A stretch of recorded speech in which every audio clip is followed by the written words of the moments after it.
Well, good evening and good morning, and whenever you're viewing this, we just pray that you're able to tune in and hear what's going to be said on another session of Talks and Chats. Again, we thank you, and as we always say, please share this on Instagram, YouTube, Facebook. Let somebody know that we are sharing relevant information that will help the body of Christ. So that's why we're really here, and we're thankful again that you would tune in and again share it with your family and with your friends. We're glad and happy to have with us Mr. Paul Booth, Senior. That's right. There is a junior, but this is a senior that we have with us today, and we're just going to do some chatting and sharing. Of course, you know the season that we're in, the climate that we're in, and what's going on in the land, what's going on in the Cincinnati area, and voting is upon us. And some of you at the time of this recording, at the time when you see this, maybe you've already voted. And if not, that you're about to vote. So we're just thankful that you would tune in again and listen in on what we have to say. So thank you very much. Thank you. Yeah, good to be here. Thank you for having me. Glad that you could be with us. Everybody doesn't know you. I know you from a unique experience of being at Cincinnati Bell and being able to serve, That's right, yeah. serve your business. At the time, you had several McDonald's, and we were doing business and trying to do all the efficiencies of telecom. That whole thing has changed since you left. You don't know who your representative is or any Really? of that stuff. But That's terrible, isn't it? We missed that service, I tell See, you. that's a real good touch point. Yeah. So tell us a little bit about yourself, and then we'll dive in a little bit. Yeah, deeper. I'm Paul Booth. My current work position is Division Manager of the Office of Human Relations for the city of Cincinnati, under the Office of the City Manager. So that's what I do each day from day to day. During this season and other times as well, I work with a faith outreach, primarily with the Democratic National Committee, trying to inform and engage the public, voters on issues around the election, and certainly the importance of the election, and participating in the process. So you said a good word, importance of the election. Oh, significance. You know, every election cycle we seem to say this is the most important election of our lifetime, and because of how the climate changes, because of how things are changing, that really holds true. I mean, you'll find in states that voter rights are still being eroded. In fact, we have a ballot on the issue here. I don't know which number it is. It deals with not permitting that if you're 17, and you're going to be 18 by a certain time, you can vote, but that particular issue changes, and we have to look up exactly what that issue is. But I say that to say that there's all kinds of things going on to erode rights where others have lost their lives, so that we can have the freedom of voting. So just getting up and going to vote is not as easy as just that. It is not, and and going forward, unless we continue to participate and continue to be active with voting, that's our rights could continue to be less and continue to erode. And there's really no excuse for not voting. You can early vote. You can vote by mail, and in Ohio, you don't have to have so-called an excuse for absentee voting. All you have to do is request a ballot. So from that perspective, voting is made easy, and that's why I say that there's no excuse. There's no excuse at all for complacency. Yeah. It's interesting. I was looking at some numbers, and I think in the Hamilton County area, it's somewhere in the neighborhood of 600,000 people that are registered to vote. But everybody doesn't vote. Oh, our percentages are low. I think in the last election, maybe the primary, I think it was maybe 25% turnout. It was very low, extremely low. And you know what? Every vote every vote counts. Yeah. There's no question about that. Yeah, there's so much going on. This season that we're in. I call it midterm. Voting. Although I know every opportunity to vote is another opportunity to vote. But we're in that cycle prior to presidential, which will be in 2 more years, right? Exactly.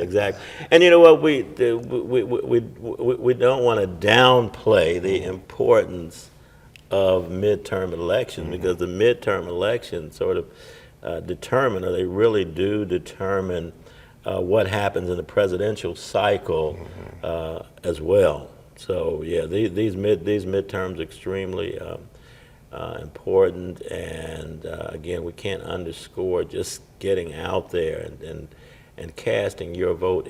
It's your right.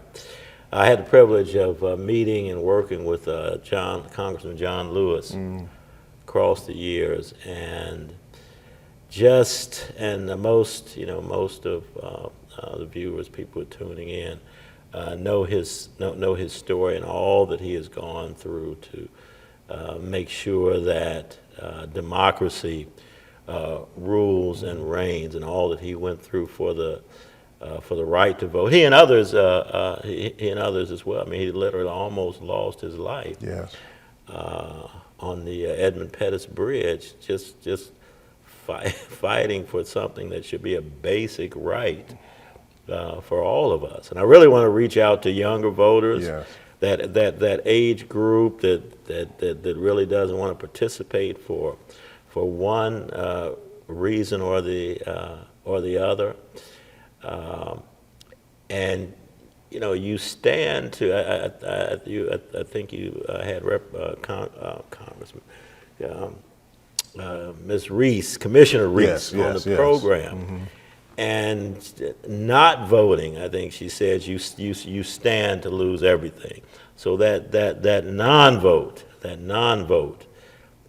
it counts, but it counts in a different way. In other words, that non-vote is counterproductive. Yeah, I think I saw some information too that there is a push where when you don't vote, they're tracking that you don't vote. And at some point, I don't know if it's 2 years, 3 years, or whatever, you may have to re-register or start the process over. You get purged. You get purged, and the notification process of getting purged, it's not as effective as it should be, and you may have been purged and not know that you're purged. So periodically, I say it's always good to check your own record. Mm-hmm. And the other thing I like to suggest to voters, in Hamilton County, we can print out our exact ballot. You can go to the Hamilton County Board of Elections and print out the exact ballot that you will have in your area. That way you can be up on the issues, you can know who's on the ballot, and you can know what's on the ballot. So I think that's a great idea for us too, because information is powerful. I mean, of course, that's sort of a cliche, but it's in reality, information is powerful. And as much as we can be informed as citizens and as voters, is extremely important and significant to the process. Because if you listen to all these crazy sound bites that are on. And we know a lot of dishonesty takes place, a lot of exaggeration takes place. That's why we should empower ourselves with information, so that we can, when we go to the ballot box, we're going equipped with information. Yeah, with the climate as is, there seems to be such an adversarial piece there, and of course, sound bites and media, you're just almost flooded. And of course, it happens right at the time when it's time to vote. It's just a barrage of information that's coming your way, and parsing out like, okay, I can't move on emotion. I got to move on some facts. Exactly. So we got to do a little bit of research and understanding what is it that you're doing. I also think during these times, and maybe it's not just midterm, but in general, seems like certain things get slid in there. It's time to vote, but certain things get slid in, and that if you're not aware of, it's the time to vote for it, and you miss it. Yeah, Whether yeah. it's Social Security or Yeah, Medicare, or, yeah, something yeah. that really will impact. It's going to impact you or your family or someone in your neighborhood, and you just if you don't care enough, you don't dig into it and make the right decision. Yeah, yeah, it's quite comes in a sort of an underground way, but like you say, the Social Security is on the ballot. Many of your rights are on the ballot. Social Security is going to affect all of us. If not now, it will be later. So those kind of hidden sort of things, it goes back to what we say about being well informed. Encourage everybody in your household to vote. Encourage everybody to vote. We have 2 sons. We make sure that they vote. My wife and I vote, and our extended family as well. Ask them, did you vote? Are you voting? Are you voting? Are you going to vote? Are you going to vote? That reminder is so necessary and it's so important. Yeah. So, just stepping back a little bit, I remember when you were city councilman, and it's like you did it twice. Yes. Two Good memory. Yeah. Two stints on that, yeah. right? And I don't know, the last one was. That's when early 2000s. 2000. Yeah, I left in around 2002, somewhere around that. Okay. Yeah. Now, does everyone have a role? I mean, like a specific role where they like to handle finance or property, or is there? No, interestingly enough, on Cincinnati City Council, all of our seats are at large, which means we cover the whole city as opposed to a specific area where you have districts. I mean, they've tried to bring districts here, but the voters have not supported that. But no, we have committees that we are assigned to. There's budget and the finance. There's one that deals with community development, one that deals with neighborhoods, so all of that. So we have to, even though we may not be on every committee, and we have the option to be if we choose to, but of course the mayor appoints council members to lead certain committees, and you can select the committee that you would like to be on, but you have to be versed on all of those key issues that affect the citizens, because again, serving the whole city, you need to make sure that, because every citizens have different interests. Some are interested in the budget. All are interested in their communities and making sure that we serve communities in an equitable manner. So all of that's important, and we have to be up on all the issues.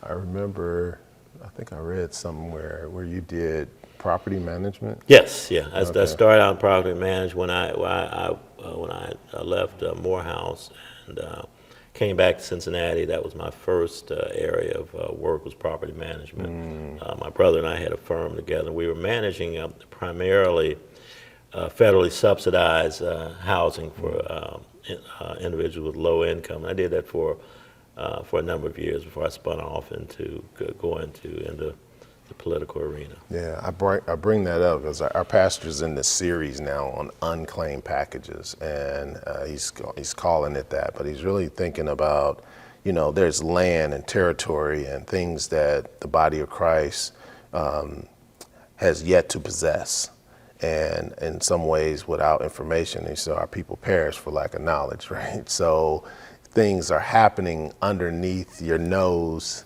And again, like voting, not participating in it, it just happens to you. Yeah. So we talk about gentrification, right? And in areas around the communities, around our own communities, around the country, this is happening over and over and over again.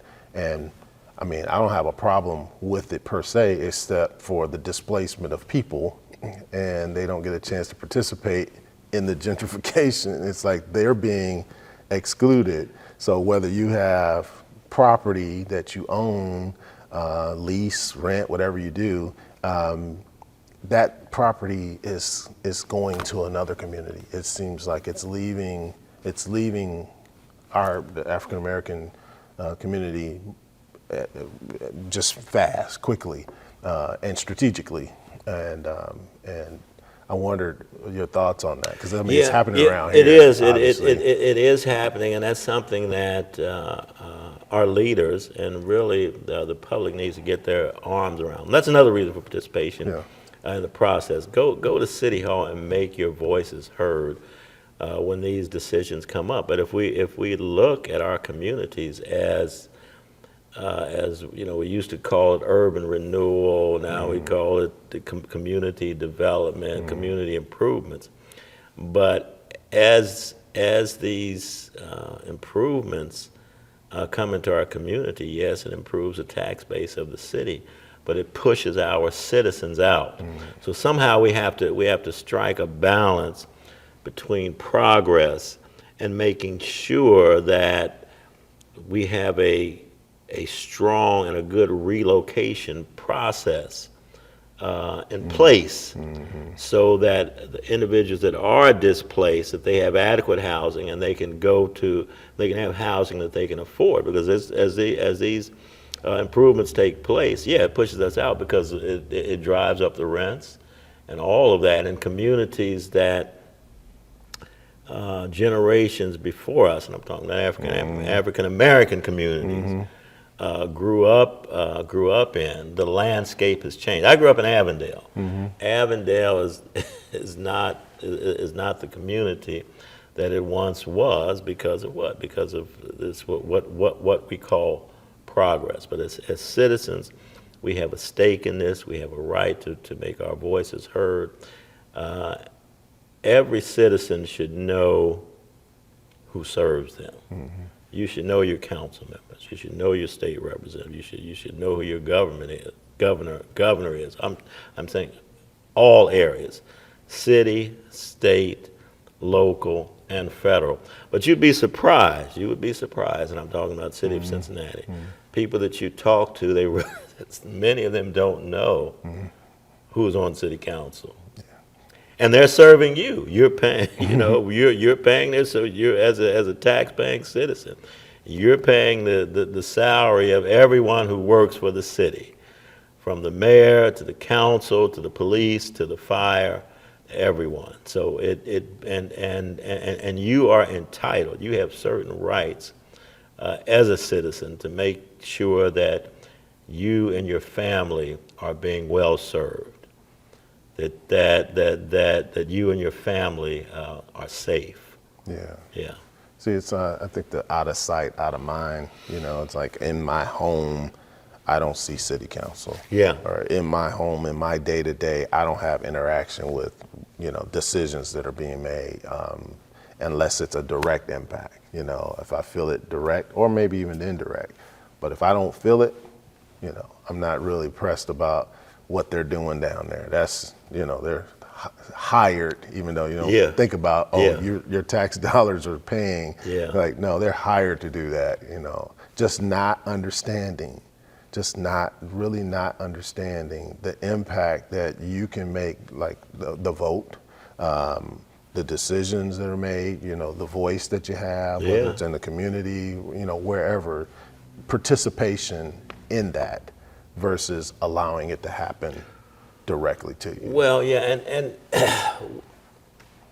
whether it's direct or whether it's indirect, the decisions that are made in the halls of government are going to affect you one way or the other, or they're going to affect your family, sometimes for generations to come. And that's why we urge people, if you can't go to City Hall to sit in on a meeting, you can, with this technological age, you can watch it on demand. You can watch it when it's happening. Just be informed and know what's going on. Pick up the phone and call your council member. Pick any council member that you want. As I said, we don't have districts, so you can call any one of the 9 council members. Express yourself. Let them know how you feel about snow removal, and we're getting ready to get into that season. Let them know how you feel about the garbage pickup, and let them know how you feel about key issues of the day, and you would be surprised what a difference that can make. And I know people are discouraged, they're dismayed. My vote doesn't count. They're not really serving me. They're not doing a good job. But again, it's not about. It's not about. We know that your vote can bring change, but again, you're not voting brings change either, but it's change that you do not control. At least you can participate in trying to control your destiny if you exercise your right to vote. And we talked about John Lewis, of course, Martin Luther King, and so many others. Medgar Evers was gunned down in his own driveway, I think, after going to a voter rally or something similar to that. And I just cannot fathom, at least in my own self, and I know that I'm up in age now, and I grew up in the age of the civil rights movement. I just can't fathom someone giving their life for the right to vote, and then I don't exercise that vote. Here, locally, we have Reverend Fred Shuttlesworth, who lived well up into his 80s, but he was jailed, he was beaten. He went through all of that fighting for us and fighting for people. So it's just so unfortunate for individuals that don't understand that just for going to the right to go to exercise your right to vote, to go to your precinct, or how you vote, to make that check mark, or how it's done to vote. You mentioned Avondale. You mentioned the community. I grew up in Detroit, on the east side of Detroit, and it's an older area, but it's changing, right? And as I was mentioning, how change happens, progress is happening, but it's happening around us, not seemingly with us. Yes. And that's tough. It's tough for me because it's like you're looking at it happen, and of course we want it to happen. It's just how, you got to be more strategic about the participation in that. I thought about when I first moved here, they were telling me there was a plan for Ezra Charles from the music hall down to, I think, the museum, that whole strip. And I'm like, nah, that's not possible. They were talking about what they were going to do, and I'm like, no way. And this is like 90s, early 90s, and but it has happened. Oh, sure, it happened. Yeah, it has happened. Yeah. And I'm like, oh my God. I kept thinking about people. I'm concerned about people and what's going to happen with people. And like you said, there needs to be a better plan for that portion as well, because there is strategic planning for properties, land, territories going across this whole country. And I'm just wondering at the rate that we're going, in 20 or 30 years from now, will we be relegated to, a reservation or something? I mean, it's real. I mean, it's staggering. And you mentioned Detroit. My understanding, and I don't know if this is still the case, that there are no grocery stores in Detroit proper, or very few grocery stores. Very few now. And growing up, they were everywhere. Yeah. Down in the neighborhood, everywhere. Yeah, and again, I grew up in Avondale, and I think of Burnett Avenue. There were numerous African American owned businesses. The dry cleaners that I went to, one of the stores that I went to, I think there was a record shop, and of course back in the day that we don't repair our TVs now, we just throw them away. But there was a radio and TV repair shop, and all that's gone. Same thing in the West End. Many of the businesses that were there in the name of progress did not return. And again, this is where us, the citizens, can make their voices heard and work to participate in the process, to be sure. And I have, in all fairness, I do have to say that we have a mayor, a council, and city manager and administration that is very supportive of minority businesses, African American owned businesses, and empowering them to be in place and to do business. Excellent, excellent. Well, that's really what I wanted to talk about. I really wanted to just get into it a little bit. And I was thinking, too, about something you said about our young people. We are really concerned about our young people and what we can do to affect and impact their journey ahead and, their path ahead. As much as you've done with your own children, you want to make it the best you can for them. And you want them to participate as well. So in just words you have, if you could share with our viewers, what is your thought about what can be done with our young people? Yeah. Well, first of all, we have to understand them. Yeah. We have to embrace them. We have to impart history to them. We have to impart knowledge to them as well, because if you don't have a sense of who you are, if you don't have a sense, you will not have a good sense of where you're going. We stand on the shoulders of those who came before us. I heard Benjamin Hooks say one time that many of our ancestors had more sense by accident than we have on purpose today. He also said that they took pennies and dimes and nickels. They took almost nothing. They took almost nothing. And they built institutions that still last today. And so that's what I would say with our young people. Understand them, embrace them, impart knowledge and information to them, and give them a sense of their history. Let them know from whence they've come. Yeah. Let them know from whence they've come. Amen. Amen. We're very grateful. I'm so glad that you could come and share with us today, and that our viewers are really going to get something from this. I believe every time that we talk that we get something, and knowledge is power. He said, our people perish for lack of knowledge. The more knowledge you have that you can use and activate and turn into action, that's awesome. That's it. And I'm really grateful for that. So again, thank you guys for tuning in. We're blessed to have Mr. Paul Booth today to join us. And please share this again. Let somebody know that we have great, relevant information that'll help you. Shalom. The sign you know, go in the streets where